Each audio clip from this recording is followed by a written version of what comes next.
You're listening to another episode of Mr. Allard's Neighborhood. This is the place where you're entitled to Brad's opinion. And now for your host, Brad Allard. Well, here we are. Here with Jennifer with Harvest House. You know her well. And I was just telling her before the show, next time tell the sheriff to let you out a little earlier, right. you know, on the overnight lockup. Because you have to raising hell, I know. Actually, you're still in Alaska time, aren't you? Oh, I like that. I kind of am, actually. Yeah. How long have you been back? I got back Sunday morning. Yeah, and it probably took you at least 2 days. I don't even know what day I got back. Yeah, it was like one. Let's see, Yeah. I get in at like 12:30 Sunday morning. Yeah. Yeah, I've never been to Alaska. It's a good year to not go. Why It's is that? hot. It's smoky. It's everybody just like Hawaii. It's all on fire. Really, I saw that this morning about like. Oh, it's horrible. It is. I mean, it's, One of my 3 coworkers' dozen people. brothers lives on the coast there. Like he doesn't have a house anymore. It got burned down. There's a lot of people who passed away on this too. Yes. They died. They in this. didn't find out till tomorrow that he was still, or till this morning that he was actually still alive. I mean, they were worried that he didn't make it, but they did get in touch with him. And it's kind of sad too because many years ago, my wife and I went to that very location, Lahaina, and it's really an interesting town. It's Hawaii has some really interesting old homes there from like the old missionary homes and whatever else, and it was a really nice place for tourists and such, and now they say it's going to take years for it to recover. Well, the banyan trees. So I was in Maui on my honeymoon 20 years ago, and that they're gone. They got burned down. Yeah. Or at least severely damaged. I don't know if they're gone, but it'll take a long time to recover. Yeah. Well, we're going to talk about what's going on at the Harvest House, and particularly since school's starting up pretty soon. Also, we'll talk about your trip to Alaska as much as you want. I mean, Sure. I'll let you share as much as you care, too. I'm just here sharing speaking of sharing, I'm putting all this other stuff in here. No problem. Okay. Anyway, while I'm doing this, how is the Harvest House doing, more or less? We're doing good. It's so busy. Oh, my gosh. But, the community has stepped up. We went, last few weeks, we've sent out some communications just saying, wow, we are serving so many people. And people are, it's the trickle's starting to come in, and the donations, cash and food, are going up. But last week we served 200 families. Back in the day, 55 was because we had one day that was 100. One day was 104 families, and it's just been we're serving over 1,000, and I can't tell you. We don't have the July numbers yet. I don't have them confirmed yet, but it's a lot, and we've had to.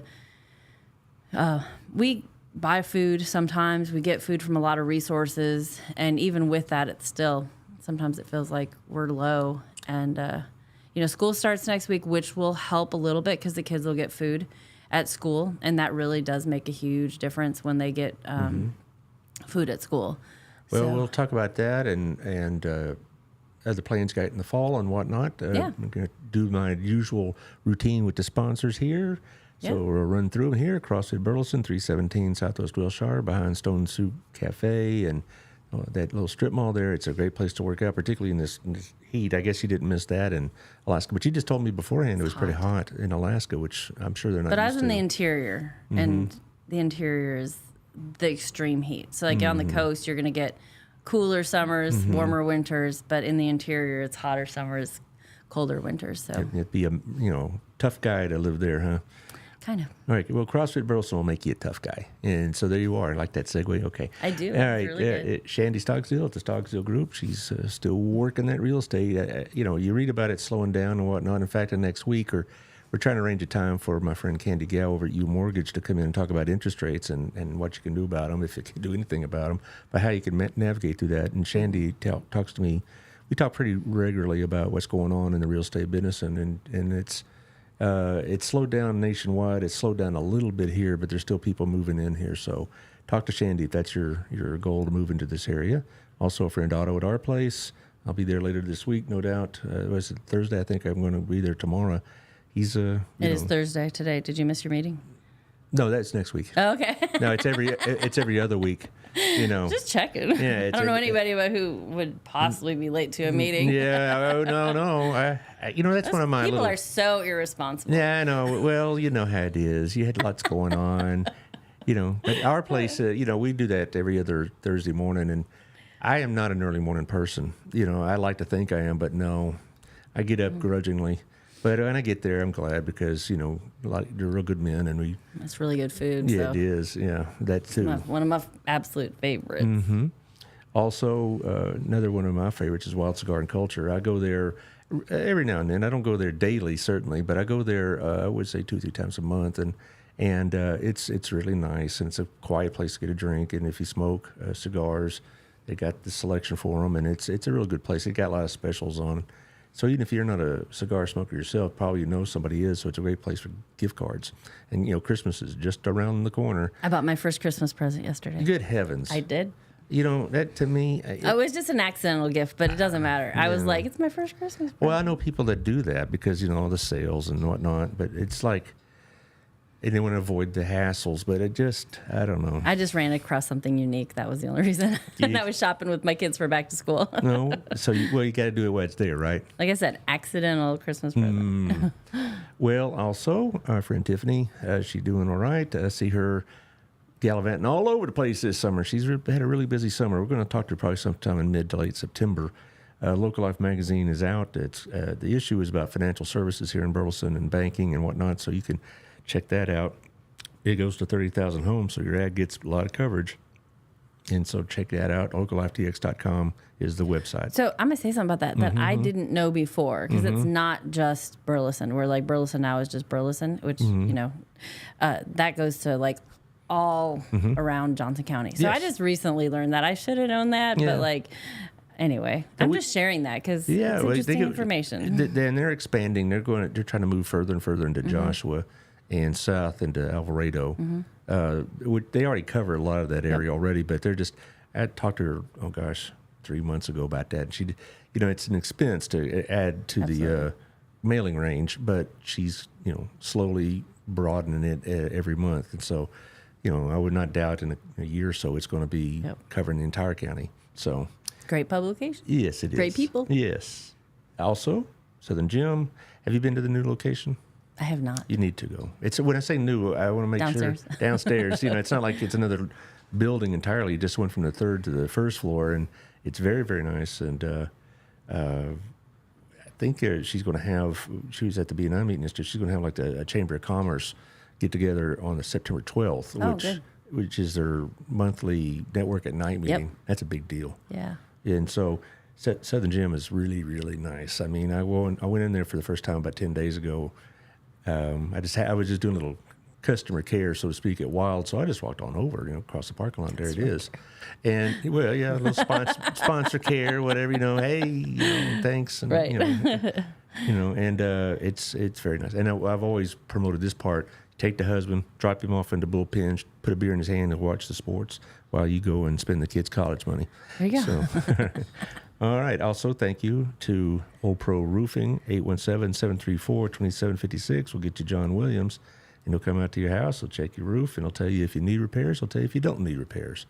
And he'll help you with the insurance, which some are more difficult to deal with than others. So he's also a B&I member, and he'll tell you that certain insurance companies are really difficult, and other ones just, they're very, very cooperative.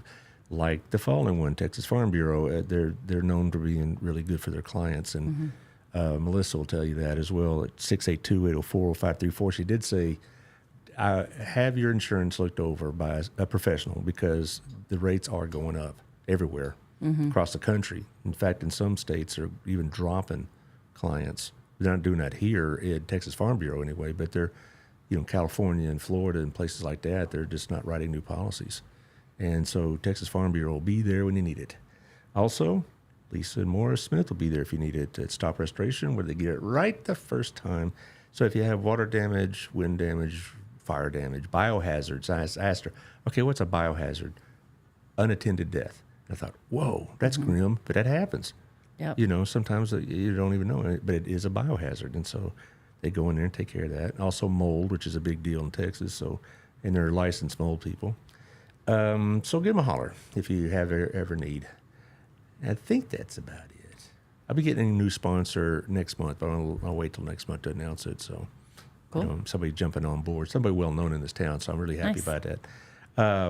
Anyway, So back to Harvest House. There's a guy in my Sunday school class who works at Promises. And Sunday morning, we prior to the lesson, we're just talking about prayer requests, things like that. And he brought up Promises because they served 700-something people families, last July. And he says they're stretched to the limit. Yep. And I just thought of y'all. And I have Debbie Beeman on next Tuesday, but I just, it seems like you come here fairly regularly, and so does she, and so does Lisa now, Lisa Schwartz at Crazy A. And they're telling me the same thing every month. It was more so now than it was the last time I saw you. Absolutely. And why is that? I was gone for 2 weeks, and it is. I mean, well, you just started part of that, though. I mean, insurance rates are going up. House prices are going up.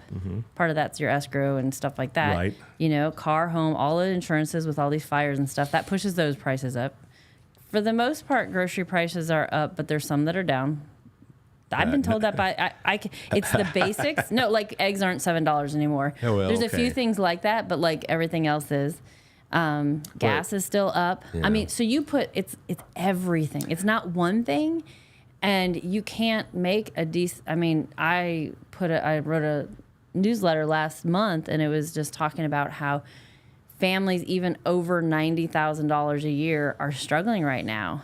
So in that, because home prices, so we bought our house a year ago, a little over a year ago, year and a half, and my mortgage with my escrow and all those things, and because the value, all that went up, my property taxes went up $400 a month. They just signed the bill yesterday. Abbott did. It's going to decrease property taxes, and it has to pass a referendum in November, which I'm quite sure will pass because that tax decrease is going to be retroactive to January 1st, so you're going to get like a rebate in a sense. Oh my gosh, that is so great. I heard about that. Yeah. Yeah. But the problem is most of that savings there is going to be taken up with insurance costs rises. Yeah. And so, if you're thinking that you're going to be, well, but at least if one goes up and the other one goes up, or one goes down, one goes up, at least it doesn't go doubly up. Right. But most of the people you're dealing with are renters, right? Rather than homeowners, or are they both? Both. Okay. But because we're dealing with a lot more just middle class families who are making two families, making money, making decent salaries. What we would have thought a couple of years ago was a very reasonable salary. Maybe they don't have a lot of excess, but they're not, struggling. But those are the ones we're seeing now, and that's why our numbers are up so much, because there's so many families that are really hard. Well, the thing about that property tax decrease, if you have an apartment complex, it's the landlord's going to reap the benefits of that, and is he going to pass that on to his renters? It's unlikely. Why? Not because he's greedy or whatever, but the demand for apartments is such that he doesn't have to. He doesn't have to cut his rent a certain amount just to be competitive, because it's competitive right now with the high rent. And I don't know. I have a little soapbox. Can I do it? It's your. I hope I don't get in trouble with anybody. Please. But this has been my thing. I was talking to somebody the other day too. So we sold our house a couple of years ago. I don't even know anymore when it was, but we sold our house, and we had an offer from a family, and we had an offer from an investor, and we chose the lesser amount to go to a family for the betterment of our community. And I think, everybody's complaining about high housing prices, but every time you sell that house to that higher price, it keeps changing the comps. And so some of it is our own fault. I mean, there's just a reality, whether people like it or not. When you're selling a house and you get to choose which offer you're taking, taking the highest one isn't always best for the community.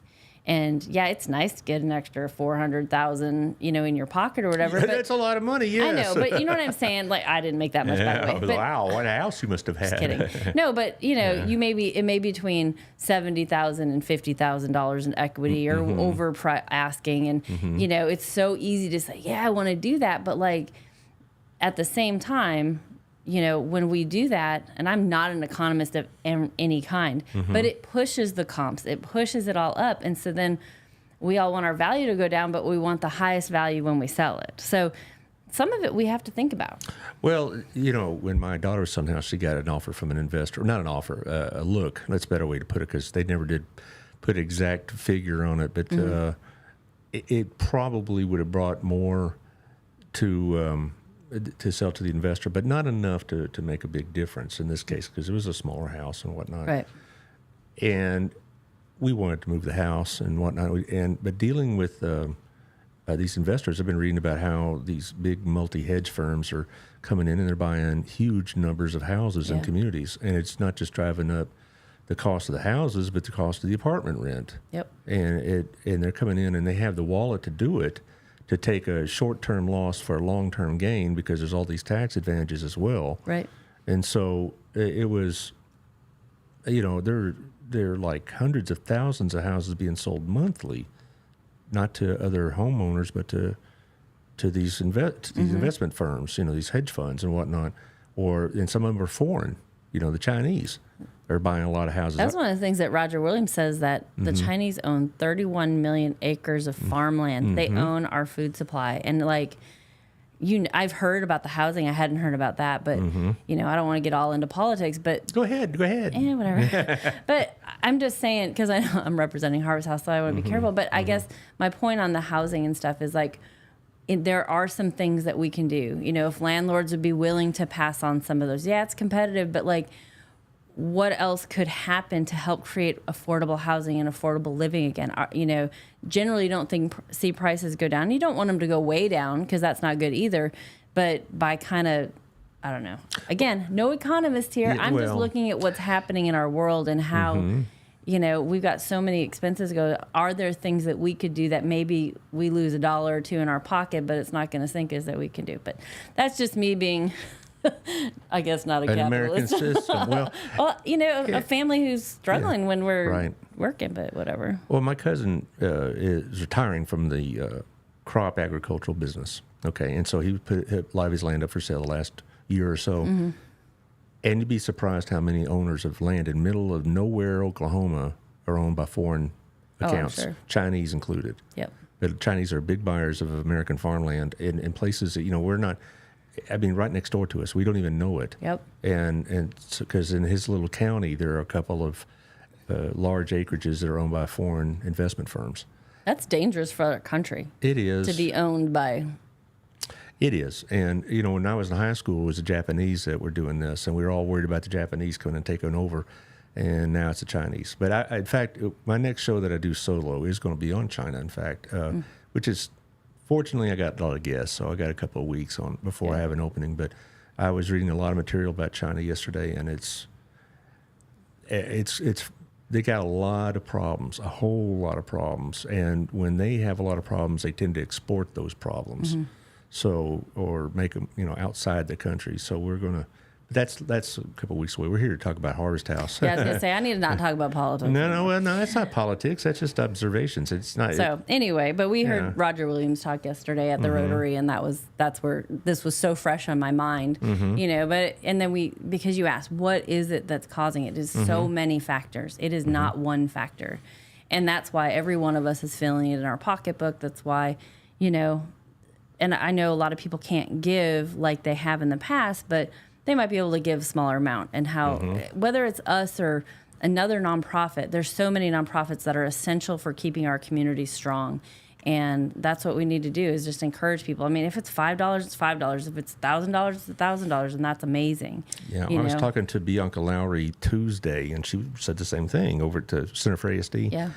And I was reminded about what you just said about the $5. For a lot of people, $20 is a big deal. Yeah, and absolutely. I was reminded of the scriptural story of the widow's mites, and when they're all dumping big change in the bucket, and then this old lady tosses in a couple of pennies, and Christ says that old lady just gave a whole lot more than these bums did. That's right. And so, it's about the sacrifice. Yeah, and so I really do believe God blesses that type of giving, because if I have tons of money and it's like that old joke, if I had $1 million, they come and say, "Hey, will you give 10%?" Oh, sure.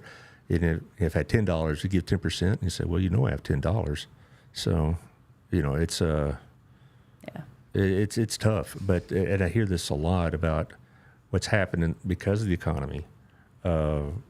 People or having to cut back on their donations, and financial donations anyway. Now, every time I drive by your resale store, I see a lot of people lined up. I mean, it seems like you're getting a pretty decent supply of goods to sell, but they go quick, don't they? They do. And honestly, that's a great way to give back because whether you're shopping or whether you're donating, we're trying to create an affordable shopping experience for the community.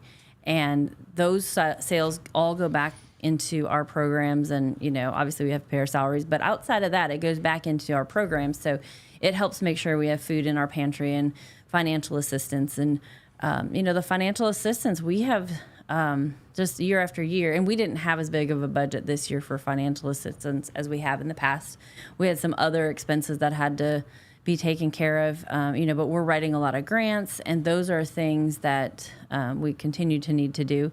But we're seeing just this extreme need, so much crisis, with the mental health crisis, which I know you've talked about it with all your other guests too, the mental health crisis, and you have, domestic violence, that's not just women, it's men, it's children, it's the whole scope of things. And we're seeing more and more people deciding, I'm going to take care of myself and getting away.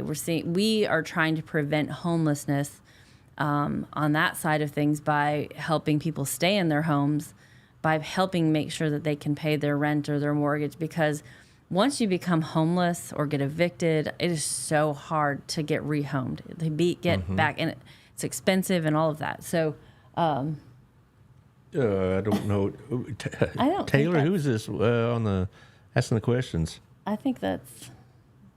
Oh, well, he'll take care of it. I don't know who this is. So. But I just think that, we're trying really hard to make sure people stay in their homes. And so if they can pay their rent and because we provide them food, we want to be able to do that. I was reading about my hometown, Plano, which is a fairly more affluent town than Burleson.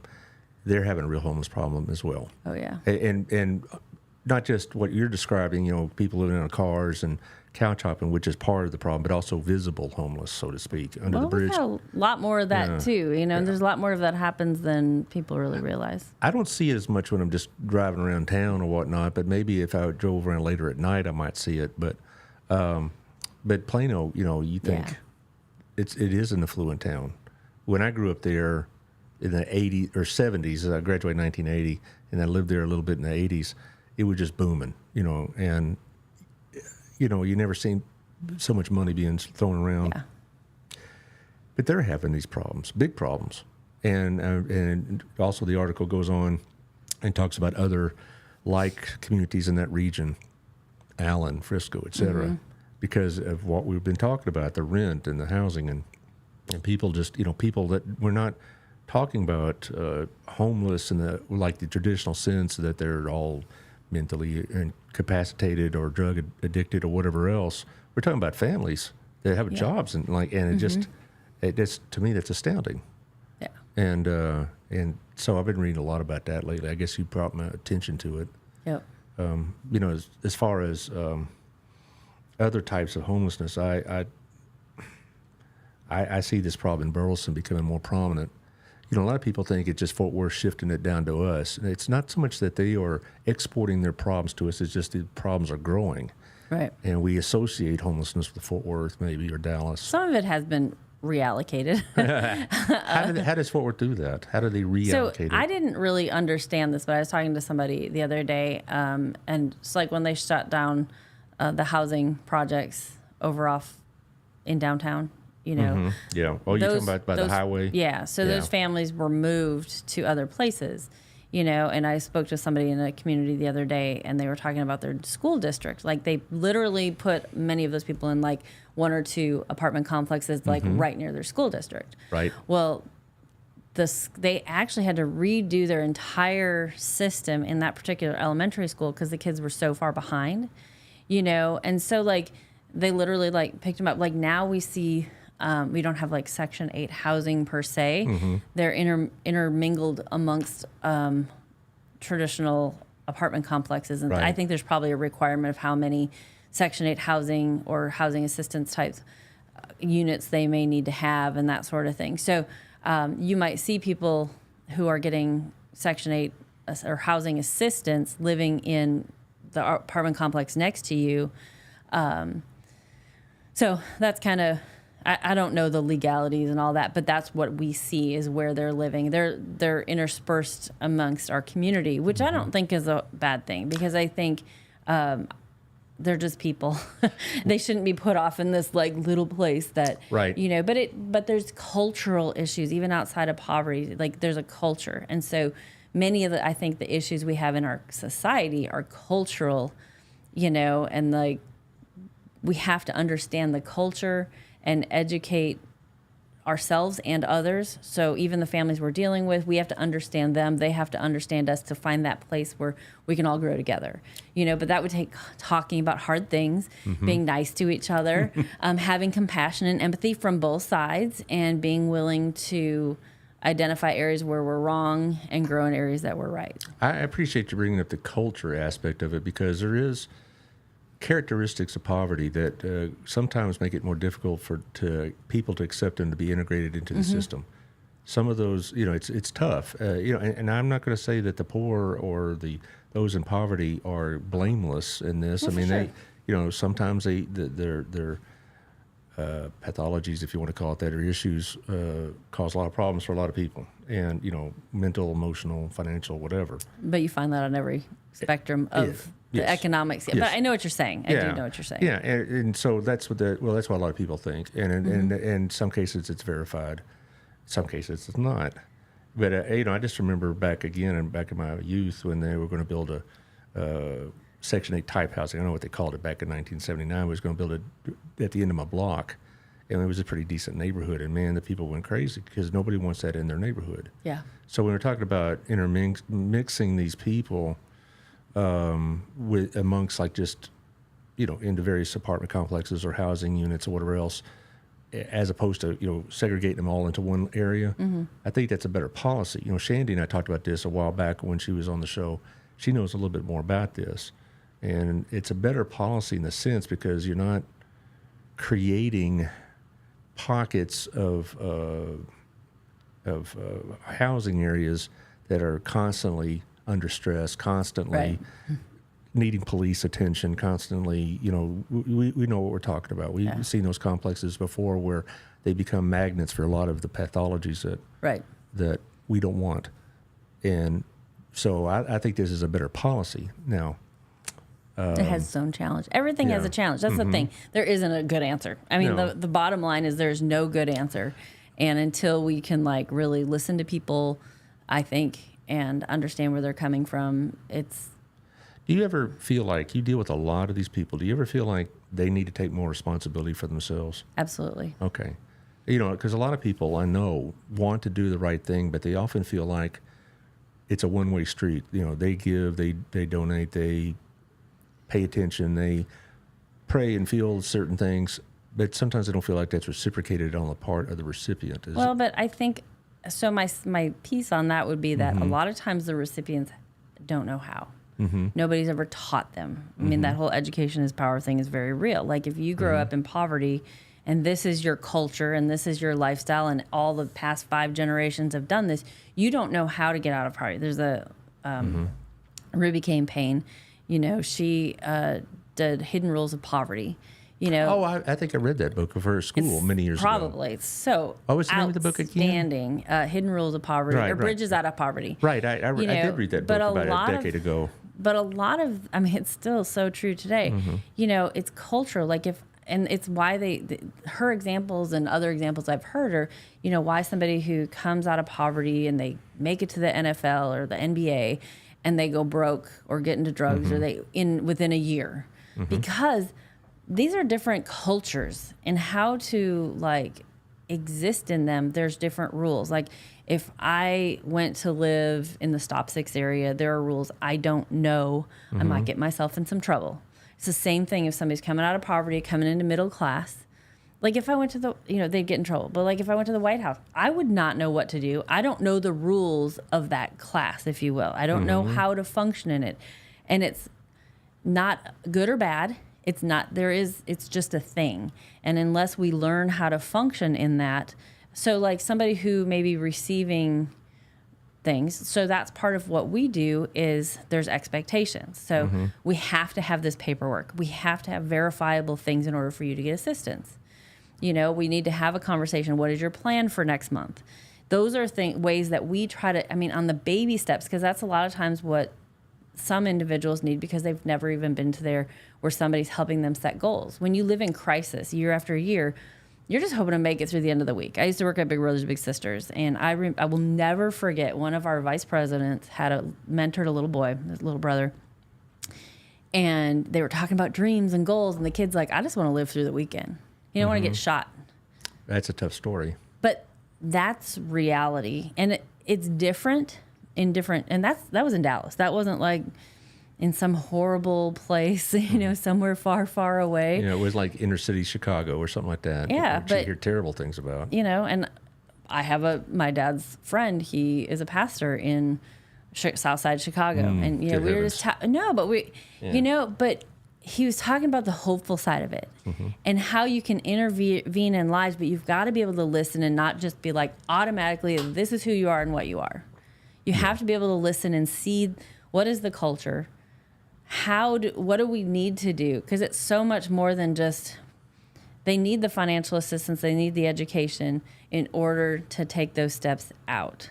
Well, how it manifested itself in my career as an educator, I didn't have a lot of kids that were, what we're talking about now, but I did have some. And their goals were 48 hours ahead. And it didn't necessarily mean like just to survive, but they didn't see themselves as, anything more than just get me through school and I'll go get a job. And, they tend to marry too young or get involved too young. Absolutely. And I'm not passing judgment, but they would have a lot of chaotic family lives as adults.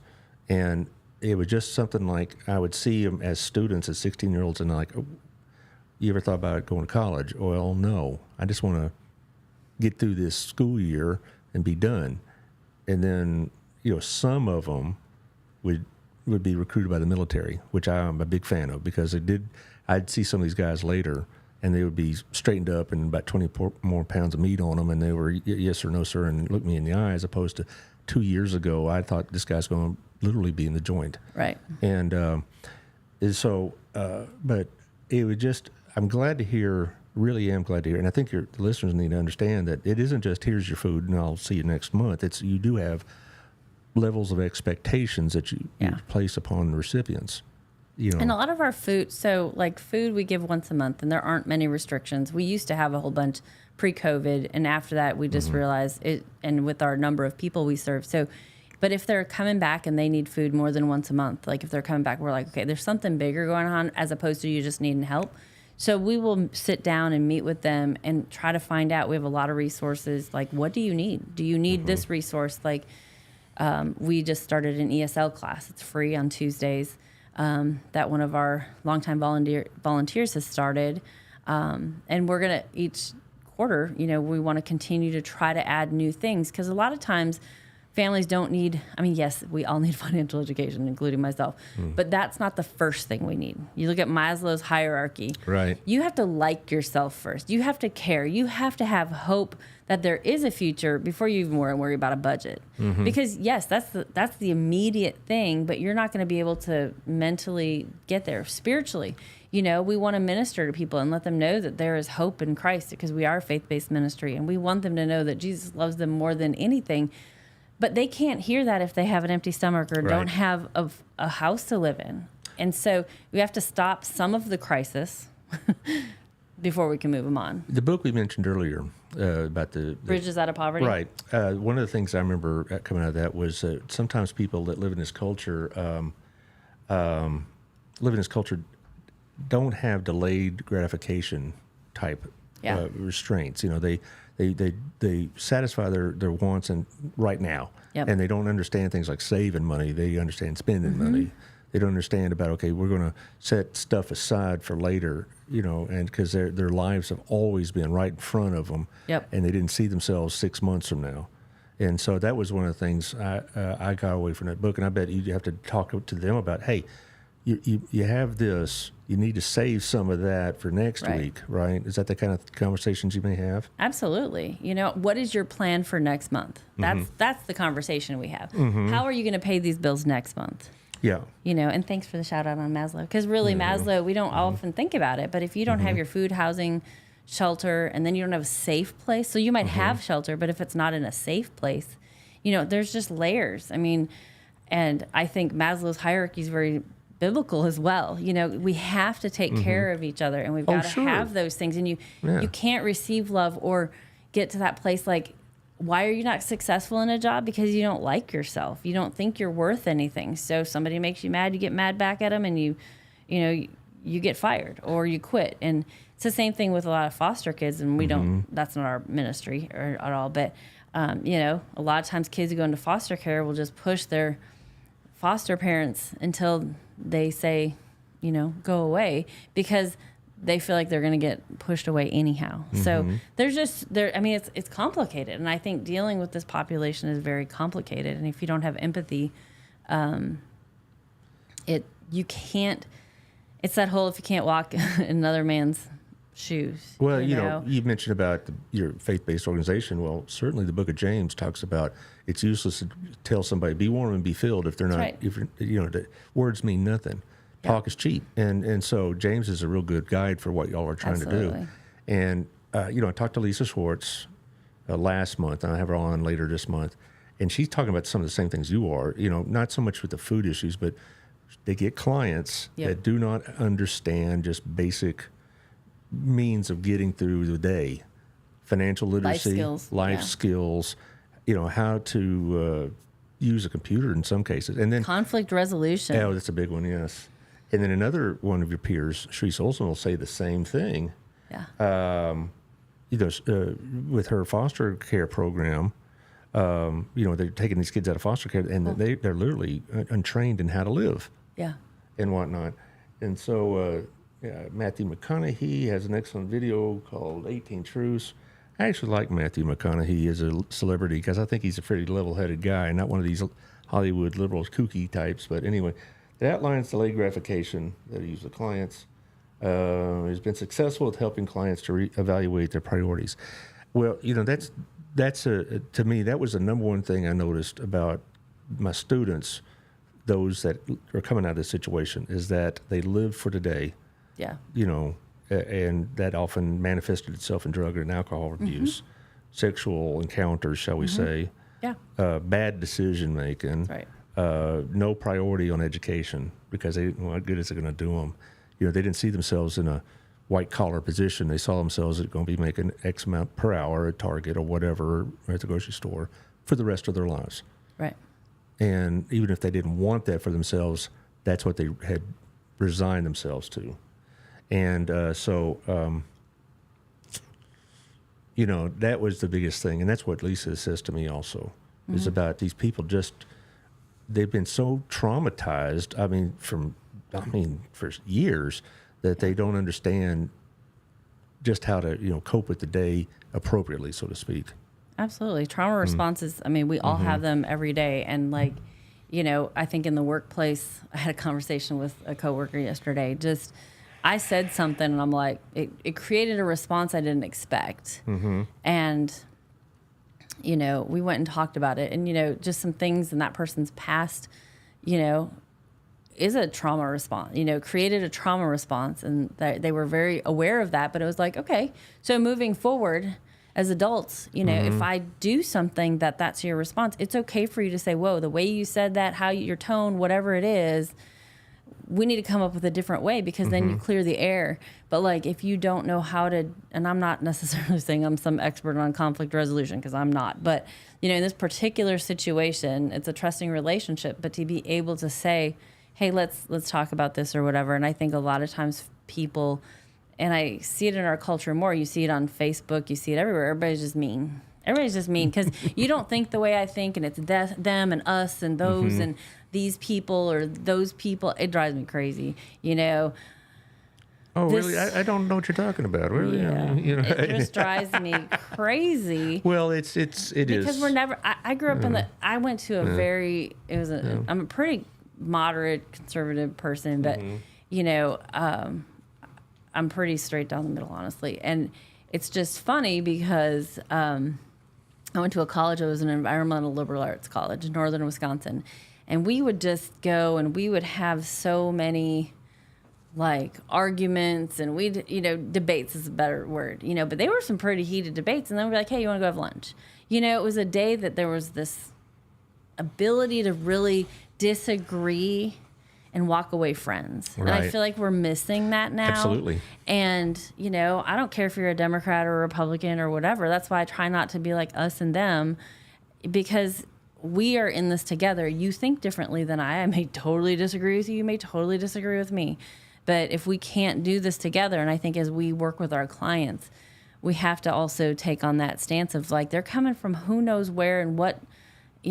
Most people in extreme poverty like that do have mental health issues. Many of them have trauma.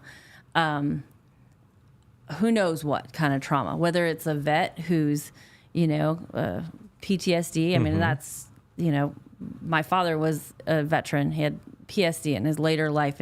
His last days, he thought he was back in Vietnam. Oh, my and, goodness. It's just, those are things, but if they are not dealt with, there are issues all along. You know what I mean? Sure. And it's very, very difficult to put those behind you, even with appropriate counseling and psychiatric care and whatever else, and maybe, if necessary, pharmaceutical assistance, whatever else, it's still very difficult to put that behind you. And it just, I've gotten a real education in what y'all's world, in the nonprofit world, from you and your peers. And I'm certainly no expert on it, but I've gotten to learn a lot more of what these people are going through. It just never occurred to me not to know how to at least know how to write a check or keep a bank account. I never even thought about how difficult it must be for somebody to put together a resume or to pay bills on a timely basis, or, those things are just like automatic responses for me. Yeah. But I had the proper home life and education and support system and all that. But then I hear these other stories about, they didn't know they didn't know it was inappropriate to show up for an interview in your pajamas, and, and unbathed. They didn't even, and like, who doesn't do that, But we're talking about a different life entirely from what most of us experience. And I just thought that would, because, Lisa and Cherise tell me these stories. I'm like, how could they not know that? Isn't it just in your DNA? But apparently it is not. It's not. Yeah. Because if you don't have a place to take a shower, you're just going to show up because you want that paycheck to get you a place to have a shower. But do y'all have classes or things like that in financial literacy? We're working on it. We've had them in the past. We're kind of starting a long-term stabilization program, and we've written some grants and such for it. We have one gentleman, I will share his story. He was recently released from prison. He did have a job. He had like a motorcycle or something, and he had a payday loan or title loan. I'm sorry. And so he came to us because he had to pay his rent, and we talked to him about this program. He was an ideal candidate. And so his first paycheck went to pay off his title loan. And, we encouraged him. We've walked with him and just tried to really help him make some better decisions, because he's in a bad spot. I mean, he made some bad decisions. I think he was in jail for 15 or 20 years. You come out, we are a different world. The guy didn't know what spam email was. He didn't know what junk email was, because when he went away, that didn't really exist. Right. And so he didn't understand that when he went online and he was clicking on this link, that it was really a fake website or whatever. So, all these things, there's so many challenges for people. And 20 years ago, he was a kid. So who knows? I don't even know. I literally have no idea what his situation was. But he made a bad decision, went to jail. Now he's out and truly is like, I want a life. I want a good life, all of that. So we're walking alongside of him. And his landlord actually came in and talked to us, wrote us a note about how grateful he is for us working with him. The landlord's working with him too, but he recognized that without us, this kid, guy, whatever, would be in bigger trouble. And those are the things and the people that we're really wanting to find, is those people who, man, they just don't know how to take the next steps. They don't know what to do next. and we want to come alongside them and help them make the right decisions to the best of our ability. I mean, people have to make their own decisions, but we can guide and say, okay, here's how you set some goals. You know, like I said, his first thing was to pay off his title loan. And so that didn't eat him up, you know, but we worked with his landlord. I think he paid that, so we paid the landlord, you know, and just kind of this jigsaw puzzle working around. But as soon as he did it, he brought us his receipt that he did it. So he wanted to make sure we knew he was doing what he said he was going to do. It's interesting, though. You mentioned earlier you have an ESL class, and you'd like to have a financial literacy class. Is it possible that Harvest House in the future may have like a whole series of these type of life classes? I would think so, yeah. You know, and I know there's money and space and availability of trained people involved, but I was just thinking, you know, maybe you could have programs not for just your clients, but those who want to serve your clients, like conflict resolution. And those are the things that we are in the process of getting in place. We kind of had we've had a number of people retire, and we're kind of in a new staff. It's weird. All of a sudden I looked around, like even the people that are there in new roles. And so we've had a lot of change. So we're really taking our time to get things in order. You know, some of the things we have coming up, I know this is a little bit of a right turn, but just to talk a little bit about our fundraising, we have at Chicken and Pickle in Grand Prairie. We are going to have a pickleball tournament September 18th. Okay. North Do Texas. you have any? I don't. We just got the logos. confirmation that we will. Send us the stuff. So as soon as we have that, that's been it's a little bit further behind than we had hoped. But we will be looking for sponsors. It's kind of we're doing a pretty small tournament there just to see how it goes. And then we have our builders brunch. All of these things, by the next time I see you, we should have it all. We're not doing our harvest feast anymore, or this year at least. We're going to do our builders brunch, and really it's November 3rd, and we are going to be talking about what is, what day of the week is it? It's a Friday. Okay. It's a Friday, and so we're going to do it during the middle of the day. Now, you mentioned September 21st is going to be National Giving Day. I know where you're going to be at least for a little bit of time. Yeah. Okay, because you'll be right here. Yes, I'll be. And there'll be about 7 others with you. So that was one of my favorite shows I've ever done, because I really felt like I was giving back to the community and that kind of thing. And that's awesome. Yeah. Private message me. That'd be great. Okay. Anyway, the point is that you have a situation where a lot of people who want to help, but they don't really know how to help. They're not trained to help. You know, they have good intentions and the right heart, but it's not just being a good person. You have to understand conflict resolution. You have to understand the pathologies here. You have to understand what drug or alcohol addiction does to people, and and the frustrations that comes with dealing with those. Yeah. So I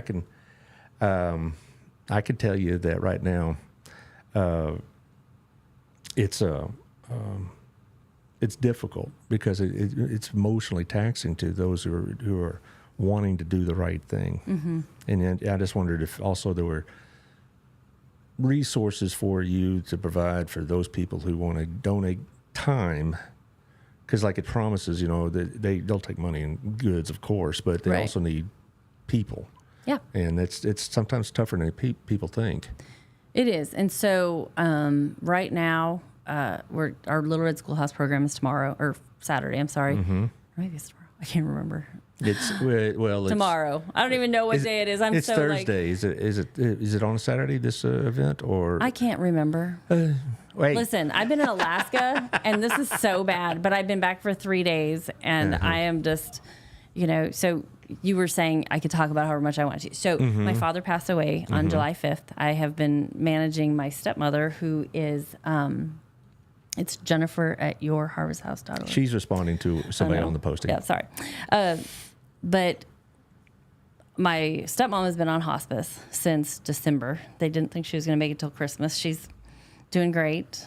But my father passed away. So I've been running back and forth to Alaska. I just got back Sunday, early morning. So I'm recuperating and trying to get some things in order. Just so not knowing when things are, that's why. Because it's like I've just been in this other planet for a little while. But I've got an amazing staff who's making it happen. And our Little Red Schoolhouse program is happening this weekend. Today, tomorrow, I don't remember what day. No, it's coming. think it is tomorrow. It's so bad. Taylor, do we still have the logo for that by any chance? Yeah, well, this is already done. If you haven't signed up. There it is. What does it say? August 12th. That's Saturday. So it's Saturday. Okay. Yeah. By the way, you had talked about a fundraiser for the truck. How is that coming along? So we did have a listener from your show actually step up. So that's awesome. We have a long way to go, but we are putting together a matching grant with our board and such. We've written some grants and we've asked for from some foundations to help create a greater matching grant. We really need to get a new truck fast. Yes, it's just wasting money. I mean, it's so we're renting and Enterprise or something. I think I saw. Yeah, it's rough.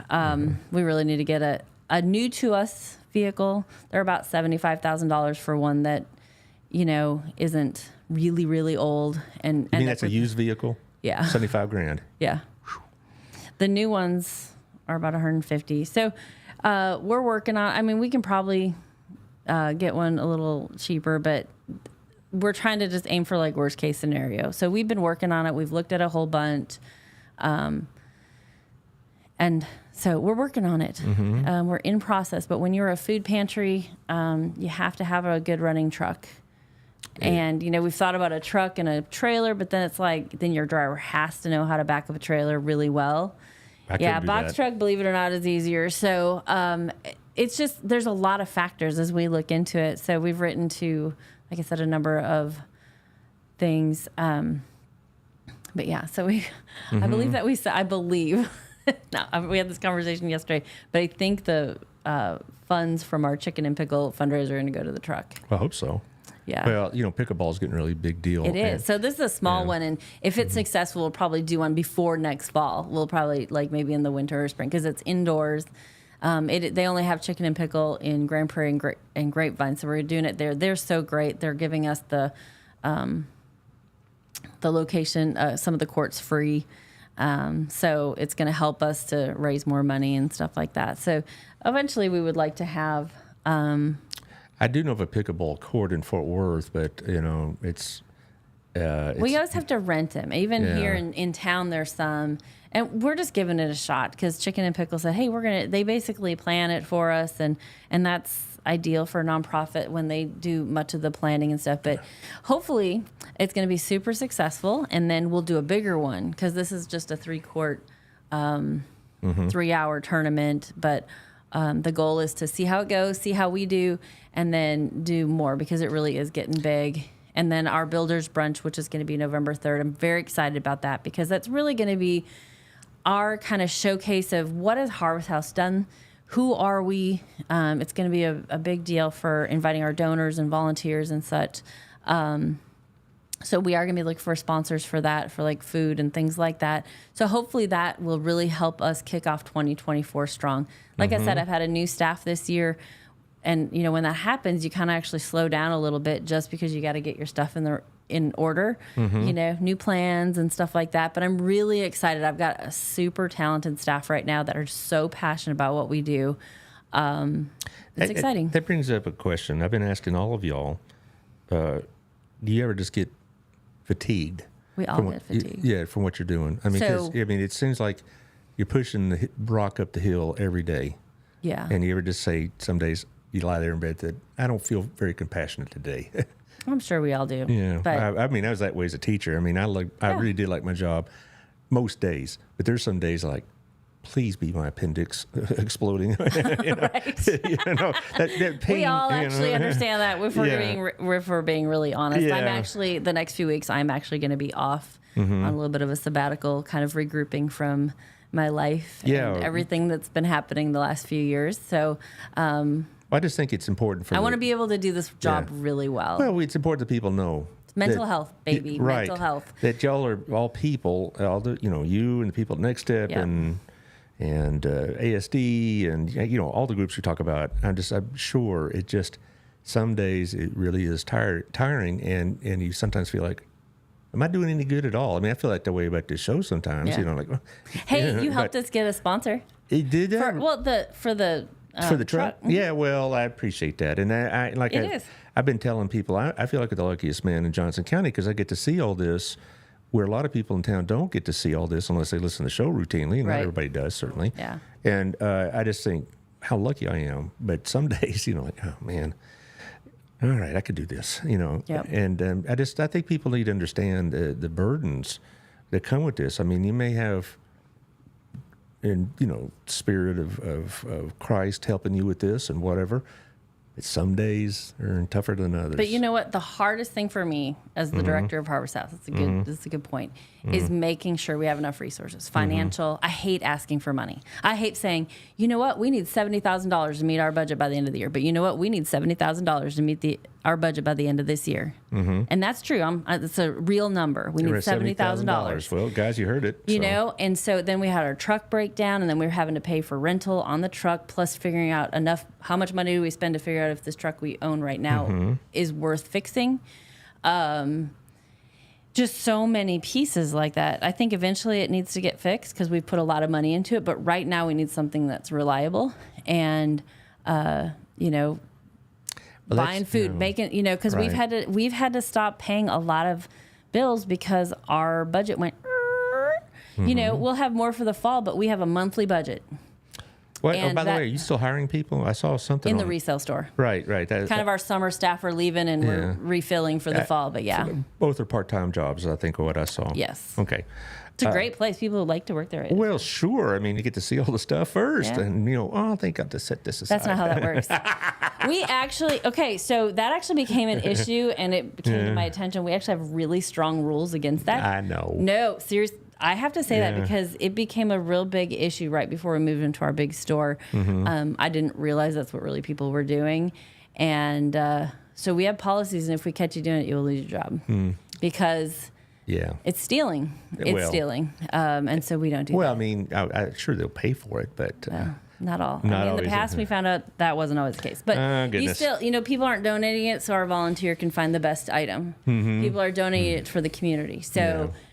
we do have restrictions, and we've got some good rules that there's a list of things that maybe are your 2 or 3 things that you're really looking for. If it comes in, great. But outside of that, you need to be volunteering because you want to serve, not because you want to get a good break on the resale shop. Otherwise... it's interesting. My wife over at Southern Gym, she doesn't set things aside, certainly, but she does text me or with photos and say... I know, but that's a regular retail. Yeah, regular retail will say, you want to buy this for me, don't you? And that kind of stuff. Okay. Well, I just really wanted to talk about YouTube personally because I've been trying to let people know that, that we have great people working, but they could use a break every now and then. No, and I think it's important. And my board's been really amazing and super supportive as much time as I've missed this year.